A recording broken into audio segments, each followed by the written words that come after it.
Okay.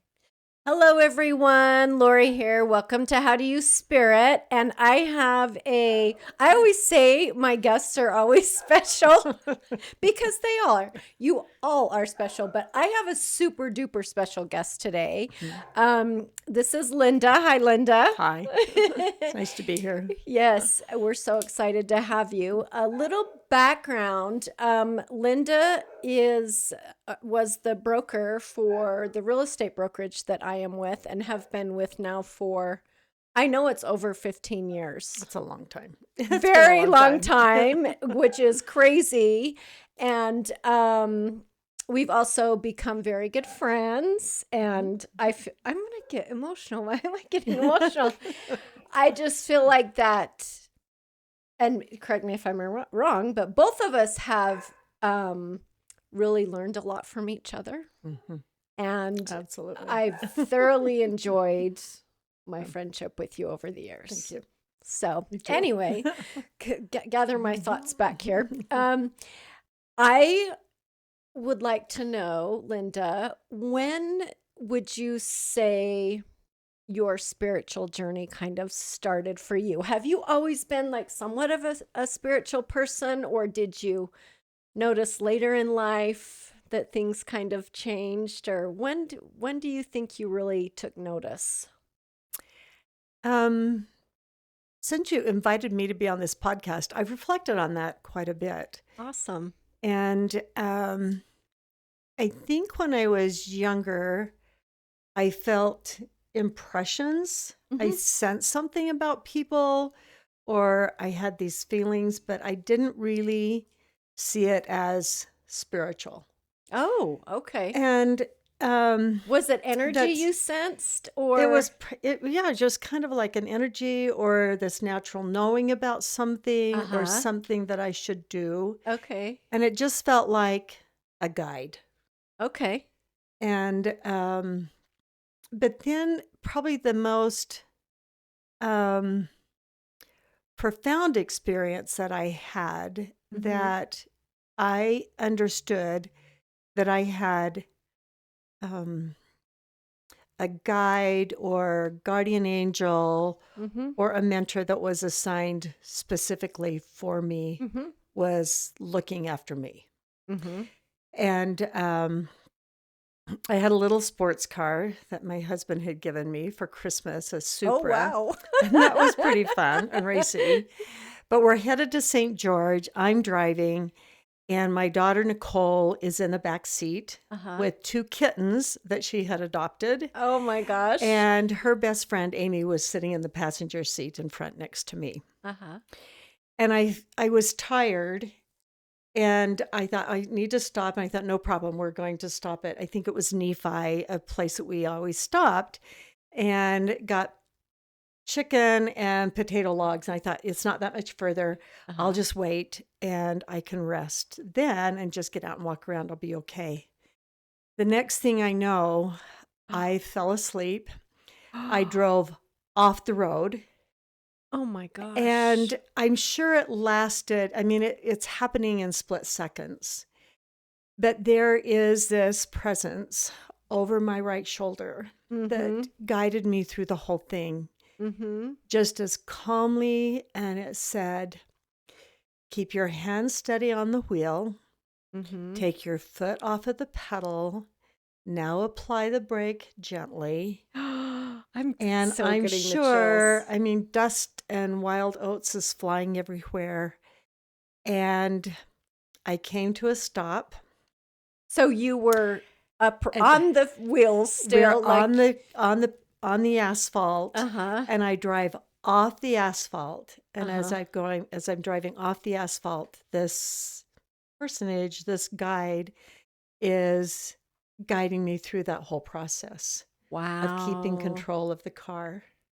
Wow. And we came to a stop, and I felt a little shaky, but probably I thought, Cal, what was that? Why did I not crash? Yes, absolutely. And many times as I've gone past that place, there were so many road signs, culverts, um, fences that I could have hit. Yes. And yet I was guided through all of that. That is incredible. The car started. I drove back up on the road and proceeded to our stop. So what made it even more the realization of what could have happened is we stop the car. The girls get out. They're a little shaken, and they're like, and we go into the convenience store, get something to drink. I come out and I'm like, okay, I think I'm okay. And in my head, I'm still like, what just happened? Yeah. This was so surreal. Well, the car wouldn't start, and we opened the hood, and the cables on the battery we had shook so bad it had pulled the cables off of the battery. Oh my gosh. And the car would not start. So one of the girls, Amy, goes over and finds this truck driver and said, "We're in trouble. Would you please come and help us?" And there again, somebody was available and in a time of need that answered that need. Yes. And came over, fixed the cables, and we proceeded down to St. George safely. That's an incredible story. Like, you were able to start the car after you went off the road, get to the gas station, and then the car didn't start. And then it didn't start. Oh my gosh. Wow. And so that's the one that's really stuck in my memory, when there was a voice that was just so clear, so precise, so calm, that just guided me through that experience. Wow. And I've thought about that often. It's like, who was that? Who was that? Yeah. What or who? What or who was that? Yeah. And then it seems like when that mentor, when that guide, when that angel shows up again is, I have this belief that in our most difficult times, most trying times, that we learn our greatest lessons. I believe that as well. Yes, when we get tested. Yeah, when it's tested. And so there was another time that I got this message so clear. I was raised in the LDS faith and was very active. And I felt like I did everything. I did everything that I thought that as a wife and a mother that I should do. Right. Even down to trying new recipes every week. I'm like, if this one makes a happy family and a happy husband and makes me fat and makes me happy, then this is what I do. Yeah. And so I'm listening. The church has conferences every 6 months, and I'm listening. And as I listen, I'm like washing curtains or cleaning or whatever, so I can stay awake and listen to the message. And I'm not sure. The message was that if we would do certain things in our life and in our marriages and for our children, that we would have relationships that look a certain way. Yeah. And it just hit me like a ton of bricks. It's like, I've done all of this. I think I had done everything that I felt like you were supposed I should to do to create this family that looks a certain way. And again, this angel, this guide, just as clear as could be, said, "You cannot live with something that kills your spirit." Wow. And at the time, I felt like I knew what that was. And but since then, I've looked at different phases in my life, and I've looked at different belief systems. I've looked at different relationships and asked myself, is this belief, is this my attachment to having something look a certain way? Is that enriching my life, or is that killing my spirit? Yeah. But that voice was just so clear, so precise. And so that was just another experience that I got a message that there is something inside of me. Another belief that I have is we have all the answers inside of us. Yes, we just have to listen. We just have to listen. But I also believe that when we question ourselves, that there are guides, there are people, there are guiding angels, whatever Mhm. you feel like that is your, how you describe your spiritual path or Yeah. guides, that they are in our lives to also help to prompt us to Mhm. see things from a different way, from a different perspective.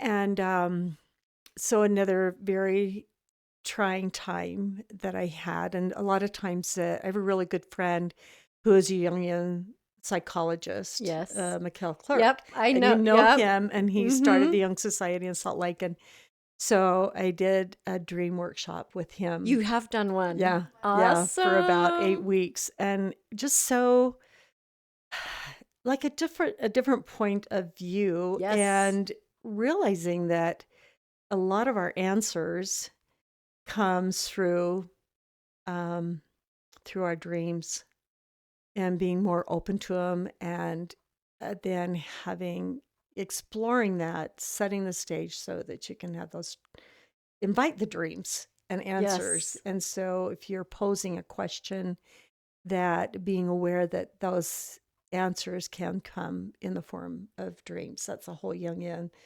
therapy or philosophy. Yes.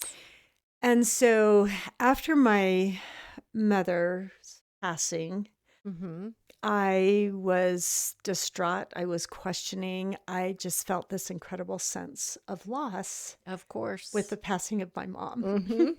You'll understand that in the Yep, recent passing of your father. yes. Yep. And so I was questioning whether life was worth living without my mom, and Oh, whether or wow. not it was, I know it was just really why I couldn't prevent it. I was there with her. Why Mhm. couldn't I stop that? And then why didn't I do more? So Had you I had done some everything I could? felt guilty Yeah, feelings. some guilt Mhm. feelings around that, Mhm. and just the questioning of how that can, being with a person who is breathing, that is alive and functioning, and then they're not. They are just gone. Yeah. And I had a hard time making sense of that. Mhm. And I think that's what prompted the dream in So had you gone to the questioning. workshop before Yes. this? Okay. Yeah. I Okay. had been to the dream workshop with Mikkel, and done Mhm. some counseling with him too, and just, Uh-huh. different phases of life and just getting a different perspective. And so I have a dream, Uh-huh. and I am standing in front of this white curtain. It almost felt like a curtain or just this wall of white light. Mhm. And stretched out in front of me was this beautiful valley. The land just kind of fell away from me down into this gentle valley. And it was green, full of flowers. And anybody who knows me well knows I do a lot of gardening. Yes, So, she of has a course, gorgeous yard. there's going to be lots of grass and lots of flowers. Yeah. And in the distance, there was kind of this gradual hill. Uh-huh. But there was a path that came from my right and crossed in front of me, led a distance into the left, made a turn, and then I could see it just kind of disappeared in the distance into the valley. Uh-huh. And I was ready to step onto that path. Oh. And it's like, okay, this is where I want to go. And I Uh-huh. felt like it was to be able to be with my mom, to Uh-huh. find those answers of why she left, and just to let go of those feelings of loss. Mhm. And again, over my right shoulder, there was this voice that said, "It is not your turn. It is. I still have work to do." Wow.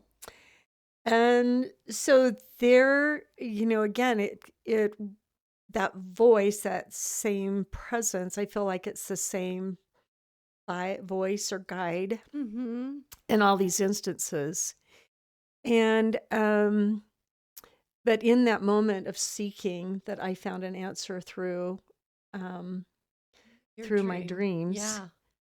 And then it's like, well, I guess I have the reasons to still be here. Yeah. Right. that, Right. that this life is not over, that Yeah. I still have things to do. And as a continual part of my journey, it's like, what is that?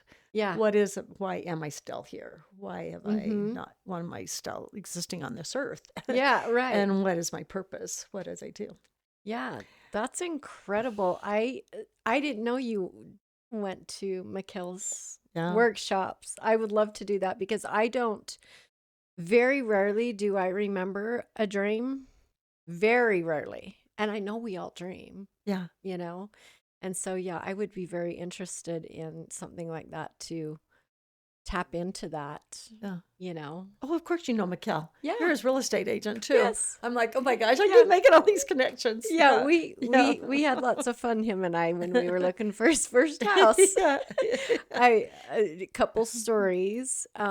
He knew I was sensitive to energy, and I knew what he did, and we'd chat about that, and we'd go tour homes, and we'd go every time we walked into a house. I was in front, and he would always come in behind me, and he'd come in and he would watch me. He would watch the look on my face, like reading my energy. And I've told Chelsea these stories before, but we walk in, and this one house, I still remember where it's at in Salt Lake. We walked into this house, and we both just stopped right inside the front door. And we turned and we both looked at each other, like this look on our face. And he goes, "Do you feel that?" And I said, "Yes." And he goes, "Let's leave." And I said, "Good." And we Yeah. turned around and we walked out, because we just walked in there and we could just feel this negative, very negative, dark energy in the home. And there was another home that we were touring, and there was a certain room in the home that we'd go into, and we'd bounce off of each other. And it was so fun to have a client like that and to share that experience with them. And then recently, I don't know if I told you this story, but I wanted to tell this story anyway. He bought another home out here and was hanging on to it, and decided the current situation that he was planning on wasn't working out. So we put it up for rent, right, with the brokerage. And it wasn't renting. And he emails me. This was just a couple months ago. Well, probably 3 months ago. Time goes by so fast. He emails me, and I get up one morning, and there's an email from him. And he says, "Hey, Lori, I still don't have that home rented yet. And I'm on the sell side, so I don't really know what's happening on the management side." And he says, "Would you go over and do a ritual over there and clear that energy out?" And I'm like, "Yes, I would be happy to. Yes." So I went over there that day to the home, took my sage, my selenite, all the things, walked around the house, did a cleanse on it, set great intentions that, we wanted abundance for the home. We wanted a nice family to come. And anyway, I said more than that, but there was a lot. Anyway, I came back and I emailed him and I said, "This is what I did." And he said, "Oh, thank you so much. And I will do the same." And he literally emailed me 1 week later and had a signed lease on that property. So setting positive intentions, both of us. I wish I could have those conversations with all my clients. What are your intentions? Yeah, because it worked. It works. Anyway, but so yes, we're getting off track, but I had to tell those stories. So yeah, I would love to do that one day, because I don't remember my dreams. And I feel like you can be so much more connected through the dreaming process. And that's another thing he would do too. When we would look at homes, he'd like, "Let me dream on it tonight." And there's a lot of answers to that. Yeah. He actually wrote a book, so I'll put in a plug for Mikhail Clerk. Yes. And he wrote a book on the dream work and how you set intentions and set that stage before you go to bed, and then recording it, even if it's just little bits and pieces of a dream. And then the more you do that. And so he does have a book on the market. I'm gonna have to. Since he's living overseas right now, but Yeah, he yeah. doesn't do workshops live, but Wow, yeah. that's incredible. Anyway, back to your story. Sorry, we got distracted. No, I love that because But it's part of the people that I come in contact with that's is like-minded. It's like when you have these yes. feelings or experiences, it's like, who can I share that with? It's kind of like Mm-hmm. some of them are very sacred, some of them are personal, and I'm not quite sure who Is is accepting. is accepting of that Yes. or thinking like woo woo or You're crazy. you're crazy or hearing things or Yeah, yeah. and yeah, and I It think is. our meeting was an answer to it's like this unspoken prayer or this need, Mm-hmm. and we knew the business was growing. We Yeah. needed another agent, and your husband at the time comes into the office and just say, I just have this wonderful wife and she's this and this and that. And I'm like, yeah, everybody thinks their wives are wonderful. She was tough to get my foot in the door, right? That was a couple times. That was just the conditioning. It's like, Yeah. okay, well, I've I heard don't that know. before. Yeah. I don't know. Let's explore it. And it just clicked. And It then just we clicked. finally met. Yeah. we And here finally we met, are. And here we are how many years later. Yeah. And so it may not seem, for me, it may not mean significant in the moment, Mm-hmm. but then after the fact, it's like, oh, It this makes is what I was sense. looking for. So Yeah. it's, if you like setting intentions, I didn't like write it on a vision board, or we didn't like purposely say, okay, we were seeking, but that was in my mind. Mm-hmm. And it's like, and you were called forth to fill that need. Yeah. And, that's happened so many times, even in developing the business. Yes. In the years that I was running it by myself. And it was like, it's growing. It's like, this is what I need. And where's that person going to come from? And it would be within a day or two that thought comes to my mind, or somebody mentions it. And it's like, oh, there's the answer. Yeah. And when you're going down that path or that belief system, that belief path, is that knowing that things come into your life and how easily it can happen. Yes. On the business side of it, we had an employee that at the time we were converting to a brand new accounting system. Yes, I remember that. Mm-hmm. You remember what we went through. Mm-hmm. And just didn't, the accountant bookkeeper just didn't show up one day. Mm-hmm. And I call and she goes, oh yeah, I'm just not coming in again. And I'm like, how can you do this? Yeah. And Adam and I went to lunch. There was a lot of anxiety. There was a lot of tears. There was a lot of, what do we do? Now what? What do we do? Yeah. Now what? It's scary. Because we don't know this whole new system. We don't know where everything is in the process. And it was just that intense time of questioning, is like, how do we move forward? And I said, well, this is where we pray, asking for answers, setting that intention of this is what we need. And I think it was just within a few days that Adam's dad called and said, Shannon, yeah, who had worked for, Craig Smay, we also have a family connection with him. He's my granddaughter's other grandpa. Wow. And had worked for Craig Smay. And Jack says, I think she's ready to go back to work. She comes in and says, okay, I'm going to help you out. Just get things back in order. And that's been how many years ago. She is still there. Right.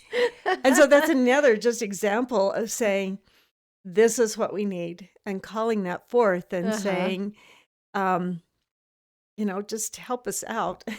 And she's been such an incredible part of our team. Yeah. And so you see that. I have seen that in my personal life, in the business development, and as far as setting intentions. And so early on in my business, I did a training, and experiential training, and one of the processes that we did was, again, setting intentions. What do you vision for your life? And I just had a very little company then. I think I was managing, I don't know, maybe 25 properties or something, just a little side job to bring in my own income, a little bit of income. And as part of this process, they said, what do you envision? And I set this grandiose vision of, I am going to double my business, and I am going to do this, and I'm going to do that, and I'm going to have 50 doors. And I am. It was just a very short time period after that, and I'm standing at in my kitchen, cooking dinner. I get a phone call from a real estate agent, and she says, I am handling some properties, the sale of some properties. It's a divorce situation, and we need someone to manage the properties until the divorce is settled, and we can get the property sold. It doubled my inventory. See, you just and it ask just, and you, I'm like, you shall receive. And it's just like, here it is. Yeah. Cooking dinner, and I get the answer. And it was a challenge. I, straightened out a lot of messes. Yes. But it felt just really rewarding that yes, it was an answer that was, manifested, but then very challenging. And I thought, well, you have to be careful what you wish for, because you might get it, but so be prepared for that too. Yes. Yeah. And, so just that was another way I felt like it's, the manifestation and setting intentions and how we experience that. And I think that's all part of a spiritual path, or at least it is for me. Absolutely. Yeah. Yeah. As to how that energy works, or prayer works, or manifestation, or whatever you want to call it. Our vision boards, whatever it is that you put in there, indicate in your life that you want to create. So, it's.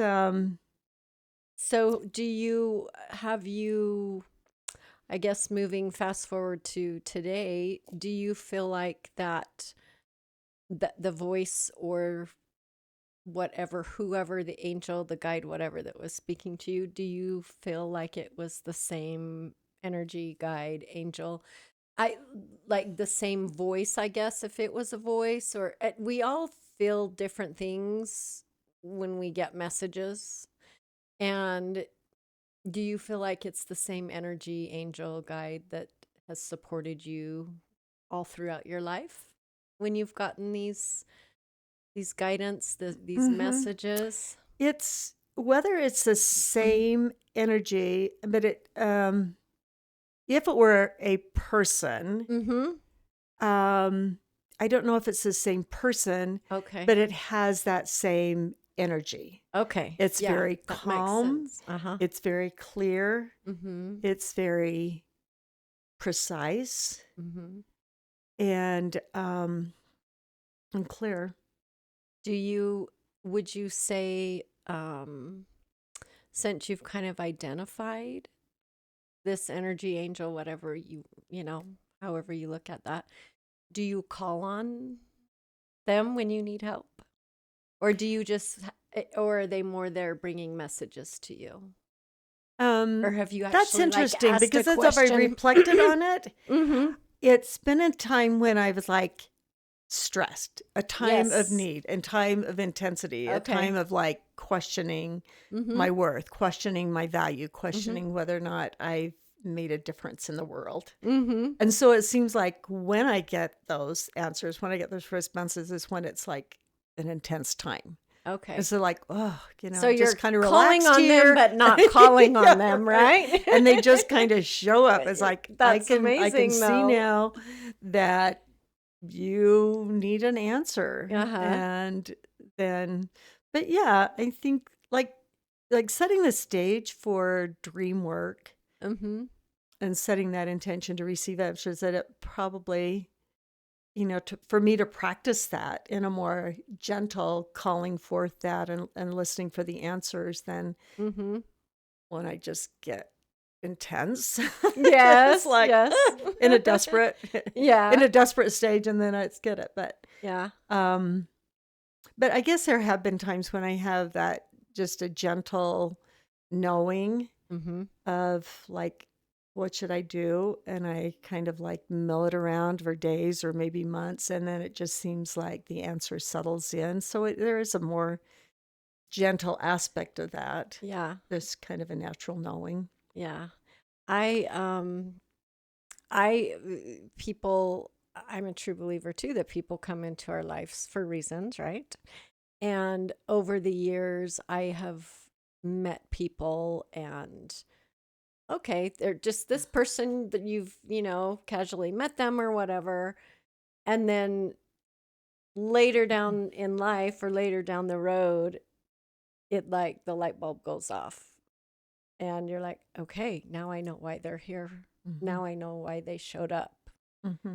You know, but it's very interesting because you recognize, I do anyway, I recognize it after after they've showed up, and it's like, oh, okay, that's why they're here to help with whatever it is that the relationship or whatever. So that's so cool. So what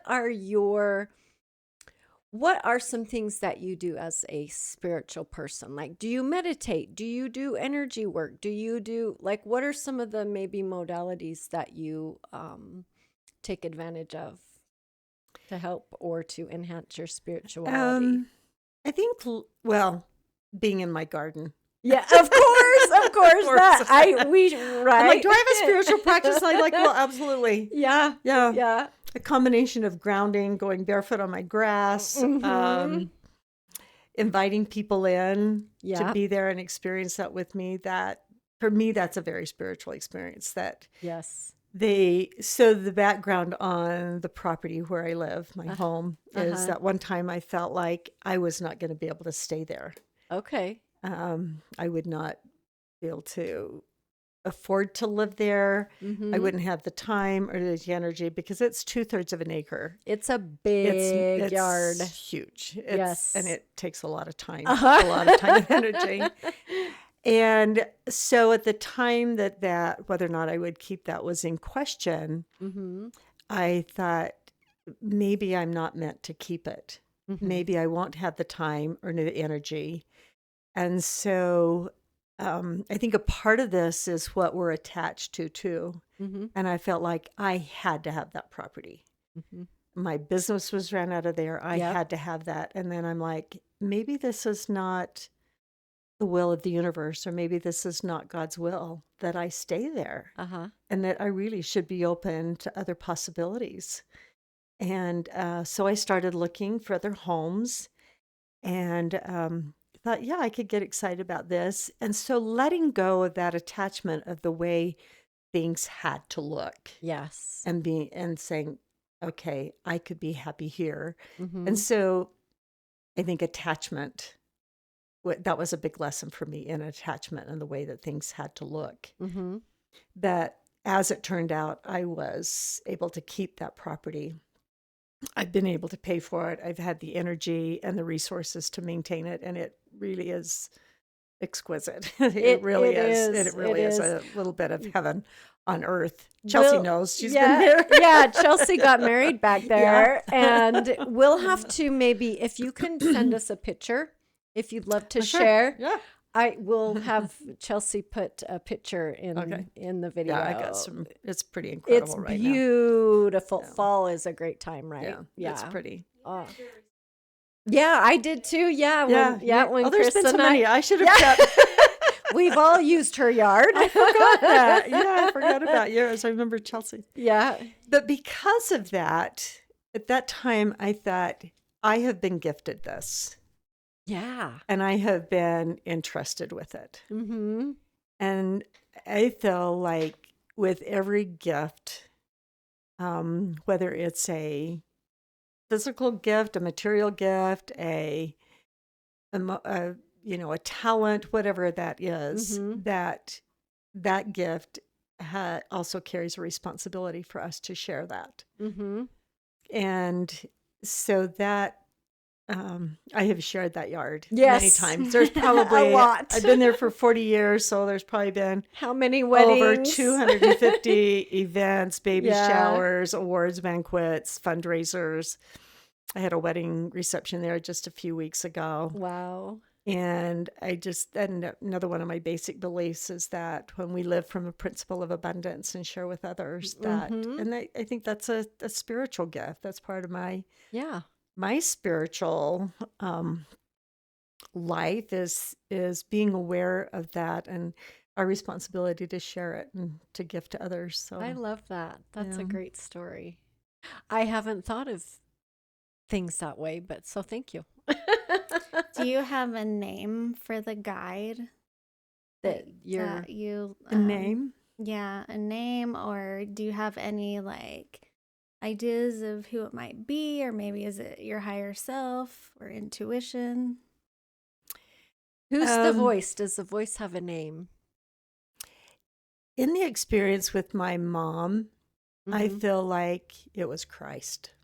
Okay. And being raised in the Mormon religion, that's always been a spiritual guide for me. Yeah. Okay. And I'm like, as part of that, it was why would he come to me?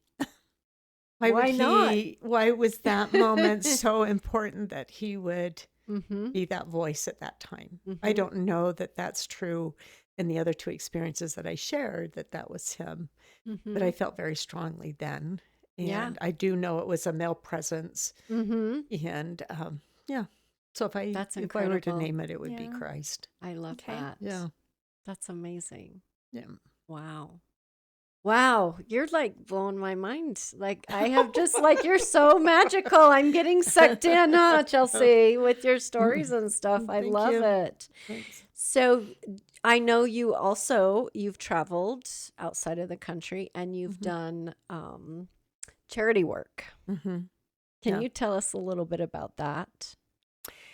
My humanitarian or charity work probably started, oh my heavens, probably 13, 14 years ago. Oh my gosh. And at the time, I guess I'm just always questioning my value, questioning my worth, questioning why I'm here, and what's my responsibility to contribute. And so I just thought, maybe I want to do some humanitarian work. And I got online, and it is endless for anyone who has that desire. The opportunities are just endless as to what you can do in all different talents and fields. But about that time, I mentioned it to my sister. Well, her neighbor is Dwee Beck, and she goes, "Oh, let me introduce you to Dwee." Another gift in my life has been Dwee. I'm his American mom. He has quite an incredible story. He goes, "Yeah, we're going to Ethiopia with this organization that sponsors girls in private schools." And I'm like, okay, I guess I'm going to go. And he was delightful. We planned activities and stuff together. And he assigned me the outreach portion of that trip where I would plan activities to interact with the children. And so we spent 2 weeks in between Ethiopia and Uganda, Africa. And it was life-changing for me to see this is not a National Geographic moment. This is real life. It still exists. People still live at that level of poverty. And it has just been a passion for me. I've always known that I mean, after that, it's like, okay, I want to go. I want to travel. But for some reason, I keep being called back to Africa, and we're planning our 6th or 7th trip this next spring. Wow. To take another group over. But so that's probably a spiritual experience. And to see how the people live at what we would consider a very survival level, just meeting very basic needs of food and housing and clothes. But also to observe their spiritual practice. Oh, yeah. And how they can live at that economic level, my first question was, how can they live at that economic level and still have a spiritual practice when they're just so much of their time and energy Mm-hmm. is just to meet basic needs? And then I realized that that is their spiritual practice, is meeting basic needs and doing it Yes. so methodically, with so much faith, with so much perseverance, Mm-hmm. and just this most sweet, loving, embracing experience from everybody that we meet, from the tiny children to people in the hospitals and the clinics, and Mm-hmm. the young girls that we take with us reusable feminine hygiene kits. And that experience in itself, knowing that by having a small product that can meet their menstrual needs Mm-hmm. once a month, can keep them in school, and can enrich their lives, educate them. And I think we all agree that in order to lift a country or to lift an individual, it's through education. Oh, absolutely. And through that small gift of a usable hygiene kit, Mm-hmm. that is life-changing for them, and how That's grateful they are incredible. for it. Yeah. They embrace things, they just go so excited about it. And Mm-hmm. it is a spiritual experience for me, Yeah. for them to be so humble and so grateful for such little gifts that just change their lives. That we just So take probably for we take for granted here. granted. Yeah. Yeah. Mm-hmm. Yeah. Yeah. So you're And still doing that then? uh-huh. I didn't know you Planning were on taking another continuing. group. So I think this will be our seventh. This will be the second group that I personally have organized, Wow. enrolled, figured out the whole thing. Wow. And going through that process there again, there were moments of spiritual insights when I Mm-hmm. think, oh my gosh, how can I do this? And it just can be overwhelming. And That's a lot. how am Yeah. I going to figure all this out for 10 women that have never been there before? And Yeah. it's like, I don't know. I think you've heard that phrase, one step forward, and just moving forward, Mm-hmm. knowing that, trusting that the answers will be there. Mm-hmm. And so I think that for me, that's part of a spiritual practice Yeah, too, for sure. is that we don't always know the answers. We don't Yep. always not real clear about the goal, or, well, we might be clear about the goal, but it's like, How you getting how am from there to I going to there? get there? Yeah. Yeah. Yeah. Yeah. And trusting that, Yeah.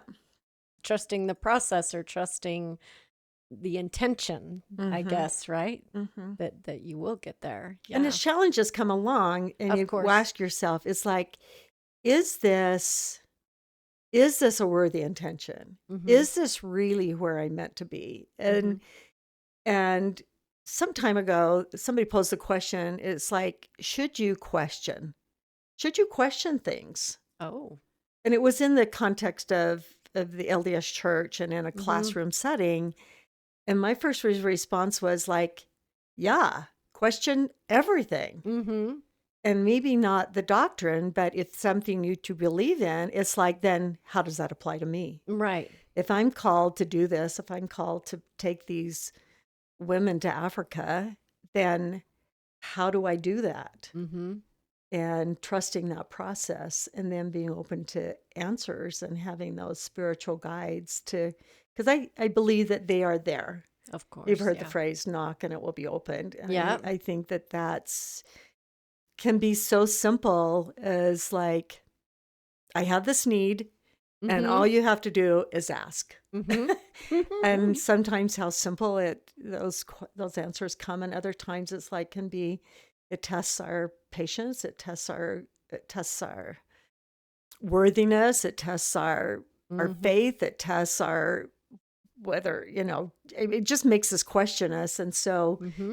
we just keep moving forward. And I think that's when our spirit, our guides, our natural knowing, being open to that, and then we get the answers. That we need. Yeah.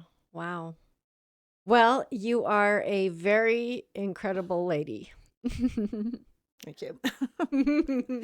That's hard to see sometimes, but yeah. I don't know. I don't know how you think that, but thank you for allowing me to be a part of your life and the opportunities that I've had with the brokerage. No. Because, okay, she went from 25 doors and I think they're 1,100 now. yeah, we're just over 1,100 doors now that we manage. So crazy stuff. And we went from her little cottage in her gorgeous backyard to an office space. So anyway, did you ever think that was gonna did you ever dream that big about CDA? No, I did not. I never had the intention of creating a business. Well, Adam has taken it to the next level, of course. But you were there. But I was there in the nitty gritty of it, and just me and Adam. And so many times we'd like, how are we going to do this?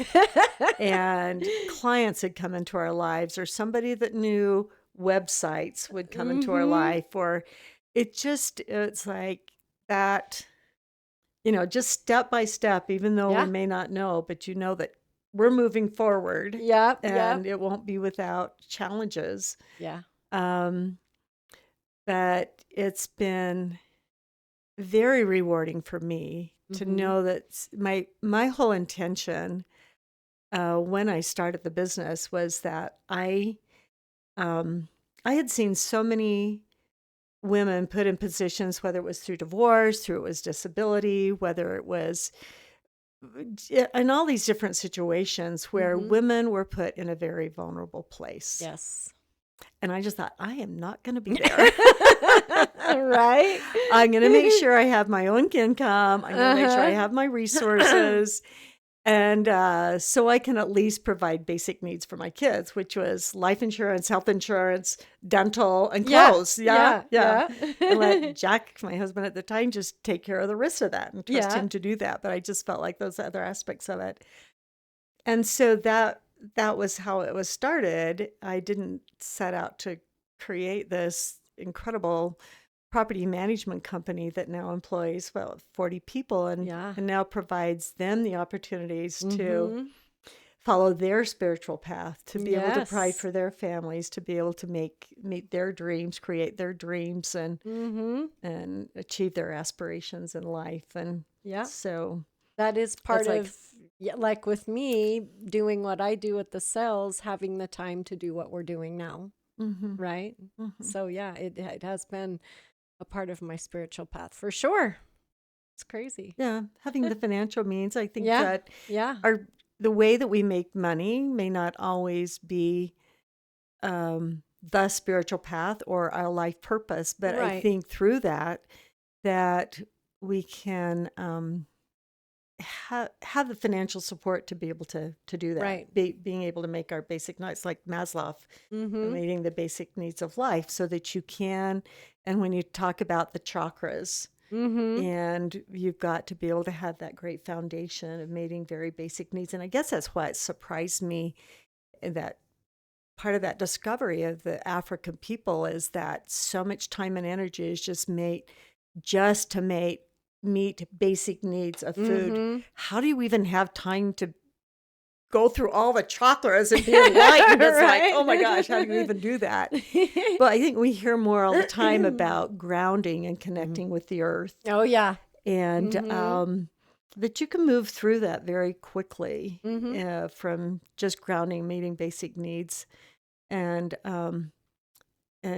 make it a spiritual practice. And that's what I do. I receive a lot of answers, see so many life lessons in nature as I'm in my garden, the cycles of life. And a word that came up just recently was pruning, and how that applies to a spiritual life. We go along and there's things in our lives that no longer serve us, whether it's relationships, whether it's belief systems, whether it's practices, whatever it is. And we prune those out of our life to fine tune it.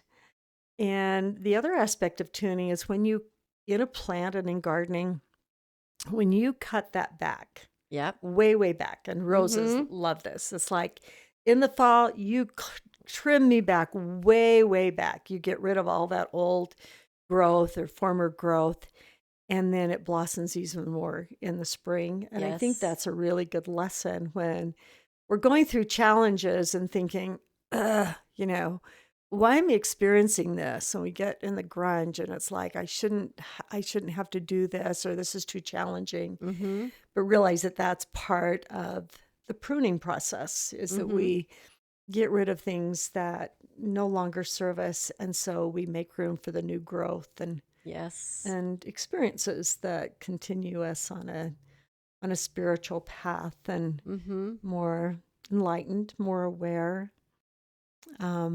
And I think in this time, with all the challenges that we're facing, especially what happened here in our valley yesterday, Yep. of somebody who was on his own spiritual path and his life was taken from him because of that. And so I think it takes a lot of conviction. And why this podcast, I think, is so important, is to make our discussions about spirituality more common, more accepted. Yeah. And I think the more we talk about it, then people think, oh, I've had this experience, but I'm not sure who I can trust it with. Right, who I can share it with. And I know with Lori, we have that kind of relationship. Yeah. I'm like, this is what's going on. And I just reached out to you a few days ago and just, here's the situation. So maybe I'm not seeing it clearly.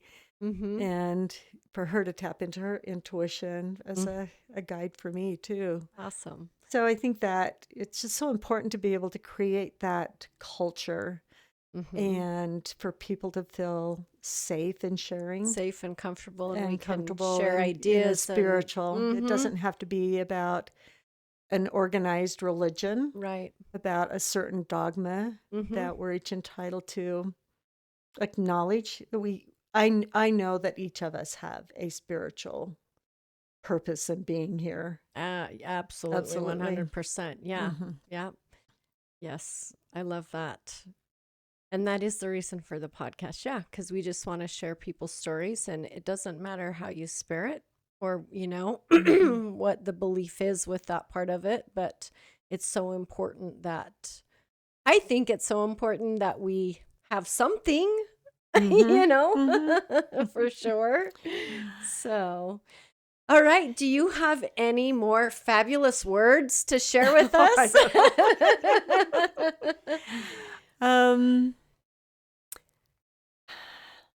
Probably that in challenging times, that when we feel alone or unworthy or questioning value or questioning a path, questioning a decision that we are faced with, whether it's personal relationships, businesses, or whatever it is, that I truly believe that we have answers. Yes. And there is a poem, the title of it is In the Silence of Not Doing. Oh. And letting the chatter quiet down. And I think our world is just so filled with social media and the TV and the noise and the billboards and the traffic. Everything's so fast-paced. It's fast-paced. And yeah. I heard of an insight. I can't remember who it was.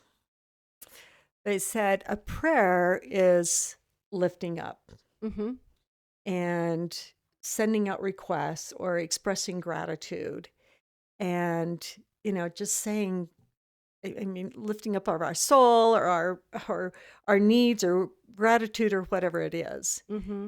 That the flip side of that is meditation. Yes. And in all of that asking and all of that doing, when do we quiet down? And that's what this poem says, is that, in the silence of not doing, we come to learn who we truly are. And so if I had any closing insight, it would be to spend time alone, to spend time in nature, to spend time with your feet on the grass. Yes. Or to lay on the grass. And I think Jung calls it, what is it, where you just sit and observe nature Yeah. and you look at every single detail.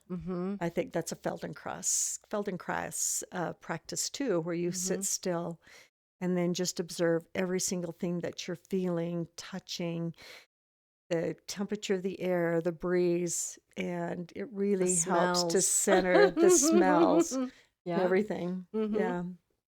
Yep. And how in society with all the high density apartments and the traffic and everything, to find some kind of a quiet space, create that in your own home, in your own environment, to be able to get in touch with that.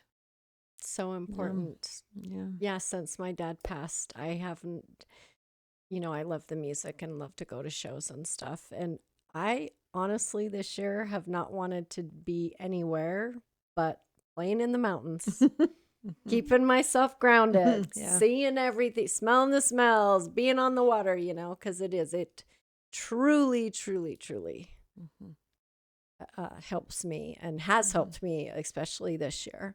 When we went to London last year too, we had the opportunity to go to Stonehenge, and I took my shoes off and walked around there and loved every second of it, Yeah. So That's sacred space. yeah. So that's Yeah. I love that. I love being in nature, and unfortunately, we're going to start getting snow soon, but which is kind of a downer. But having shoes or having bare feet in the snow isn't quite the relaxing experience as having it in grass, for sure.